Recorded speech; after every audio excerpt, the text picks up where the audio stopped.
de te plaindre, cela ne te sert à rien. Je voudrais que tu écrives déjà ça en commentaire. Arrête de te plaindre, cela ne sert à rien. Cela ne sert à rien de se plaindre. Parce que lorsque tu vas te plaindre chez quelqu'un, ton mari a également une raison, ok? Même la seule raison, il peut dire, elle se plaint toujours. Tu vois, c'est devenu banal. Elle se plaint toujours. Tu vois un peu? Et quand il considère en fait qu'elle se plaint toujours, il ne va finalement rien tirer de tes plaintes. Il ne va finalement pas comprendre ce que tu attends de lui. Il ne va finalement pas changer. Il ne va finalement pas changer. Tu dois utiliser d'autres méthodes. Tu dois utiliser d'autres stratégies que les femmes sages utilisent. Ok? Tu dois utiliser les stratégies que les femmes qui ont compris en fait que les plaintes ne servent à rien utilisent. Et c'est uniquement ces stratégies-là qui vont réellement te permettre de voir le changement que tu aimerais tant avoir dans ton couple, de finalement voir cet homme qui a appris à t'offrir des fleurs et qui t'offre finalement des fleurs, de finalement voir cet homme qui s'implique dans l'éducation de tes enfants, de finalement voir cet homme qui te fait du bien, qui t'aime et qui t'apprécie.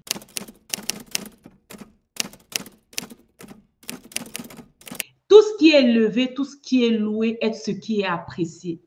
Et lorsque tu élèves ton mari devant Dieu, tu vas apprendre à élever ton mari devant lui-même.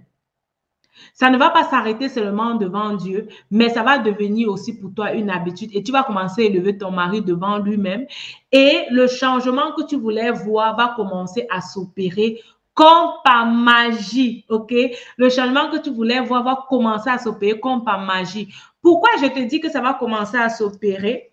Je t'encourage à regarder 2 Corinthiens 10, verset 3 à 5. Je vais le lire pour toi. Si nous marchons dans la chair, nous ne combattons pas selon la chair. Car les armes avec lesquelles nous combattons ne sont pas charnelles, mais elles sont puissantes par la vertu de Dieu pour renverser des forteresses. Nous renversons les raisonnements et toute hauteur qui s'élève contre la connaissance de Dieu et nous amenons toute pensée captive à l'obéissance de Dieu. Donc, c'est ce qu'on fait dans la prière. C'est pourquoi le changement se fait.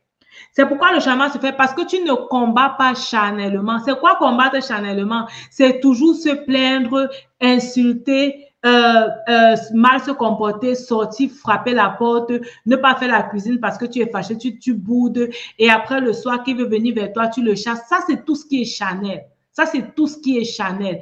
Et tant que tu fais toujours ce qui est charnel, tu n'auras pas le résultat que tu veux voir. Parce que c'est déjà en fait devenu quoi? C'est déjà devenu comme une forteresse. Une forteresse, c'est tout ce qu'il a amassé depuis qu'il est petit, il a grandi et c'est ancré en lui. Ok, c'est ancré en lui. Donc, c'est déjà comme une forteresse, quelque chose d'établi. Les psychologues ont dit en fait qu'il y a certains psychologues qui ont prouvé que le comportement d'une personne dépend aussi du lieu où la personne a grandi, dépend de l'entourage que la personne a eu, dépend de tout ce qui a influencé la personne. OK? Mais chacun peut, par sa propre volonté également, changer cela. Mais si tu veux changer cela, ça doit être déjà quand tu es conscient, en fait, de ce comportement que tu as. Mais certaines personnes ne sont pas conscientes parce que pour eux, c'est devenu normal. Et toi, en regardant de l'extérieur, tu remarques que ce comportement n'est pas normal. Ce comportement va changer. Mais tu ne peux pas venir contre une forteresse avec la chair.